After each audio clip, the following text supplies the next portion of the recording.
почитуван колега Коцич. Изгледа воопшто не сакате реално и рационално да разговараме на оваа тема. Но еве, баравте, уште еднаш смирено, без нервози, да се објасниме, да се разјасниме во интерес на граѓаните кои не гледаат и кои уште еднаш ќе кажам, се во тотален хаос и бараат помош. Прашавте кои мерки. Убаво ви кажав, во моментите кога имавме по 10, 20, 30 ново заразени дневно, Комисијата за заразни болести препорача рестриктивни мерки и полициски час и владата тоа го прифати. Во моментите кога имаме повеќе од 1300-1400 заболени дневно, Комисијата за заразни болести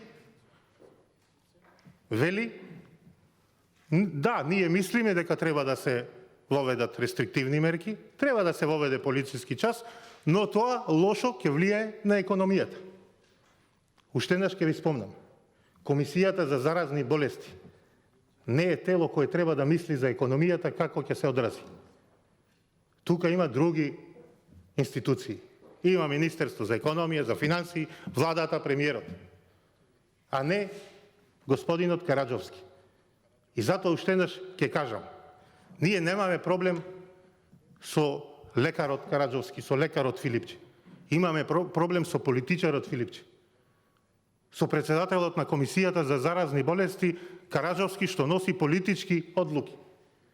Тука е нашиот проблем.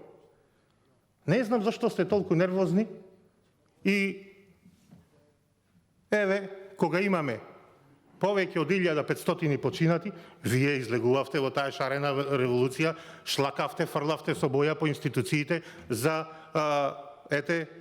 голема беше загубата, јас велам, за малото девојче Тамара, но сега за 1500 никаде ве нема и овде ми браните.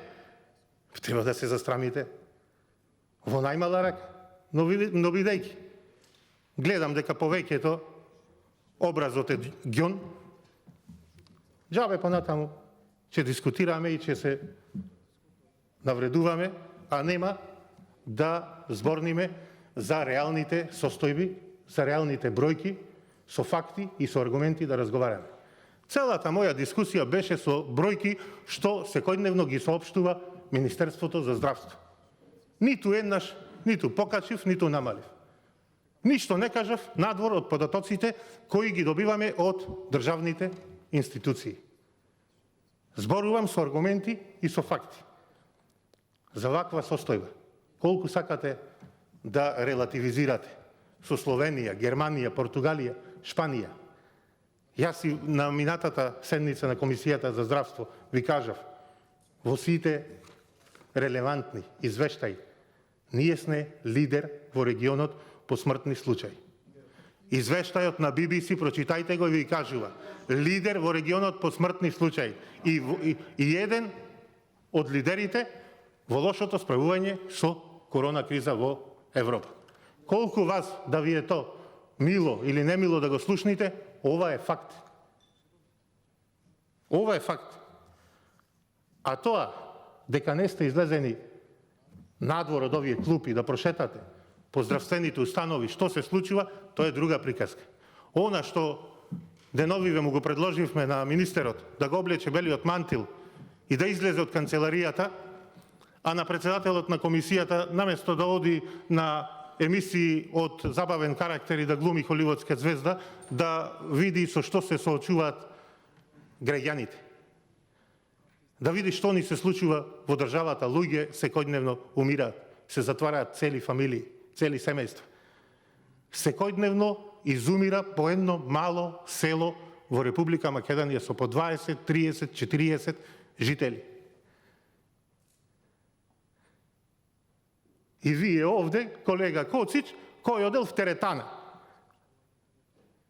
Абе, кажете ми, кај се потрошени 2 милиарди евра за справување со оваа корона криза што е задолживте Република Македонија? Кажете ми, кај се 90 милиони евра некни што ги изгласавте пред 2 месеци, а немате К од ковид центри? Кај се парите? А луѓе продолжуваат да умираат. Еве ќе ви цитирам. Отворете го профилот на една директорка на јавна институција во Прилеп, моментална, актуелна. На жената прекуглава и дошло и го напишала своето искуство на Facebook профилот, го напишала своето искуство од додека лежела во инфективното одделение во Прилеп. Знаете што вели? Никаква организација. А од вашите редови, моментална, актуелна директорка.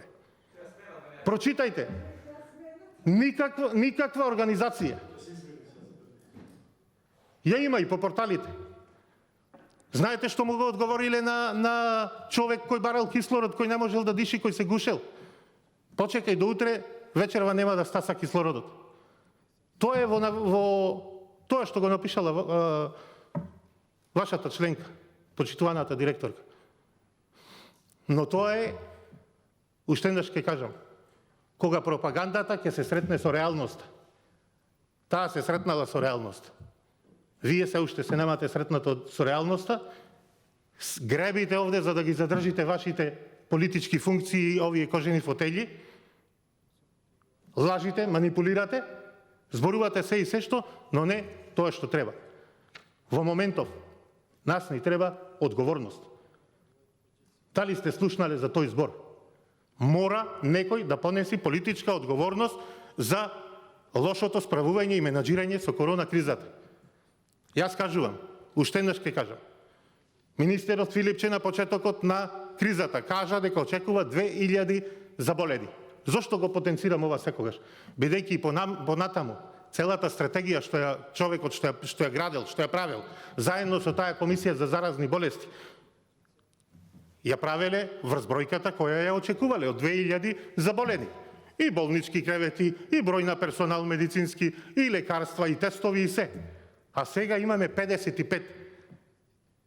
Не бевте затечени, туку битно ви беше да се остани на власт, да се искористат тие 2 милиарди евра средства што се повлекуваа како заем и се задолжува секојдневно Република Македонија се искористија за подкуп на граѓаните за изборите.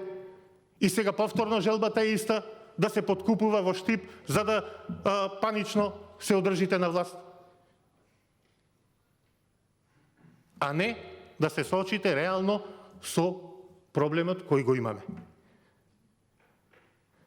Ги спомнав средствата во мер, не како средства што лежат во мер или не знам се злоупотребуваат. Туку кажав дека сте ги имале тие пари, а сте ги пренамениле за нешто што не е примарно, што не е есенцијално во моментов. А за ова со ковид што во моментов луѓе умираат, вие чекате да подпишела министерката, ваму парите ги имате.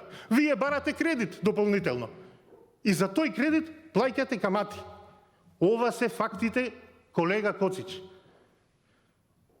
Вие до сабајле можете да ми зборувате за кафани и теретани. Ова се фактите за состојбата на здравството во Република Македонија во моментов. Повелете, демантирајте ме и кажете ми дека ова не е вака. А и демантирајте ја вашата членка, директорка на јавна институција во Прилеп. Прочитајте и ќе видите, ќе се уверите. И не е само таја. Ако сакате да согледате реално што се случува во државата, реално што се случува по болниците, прочитајте, отворете кај обичните граѓани што пишуваат и што кажуваат. Ви благодарам.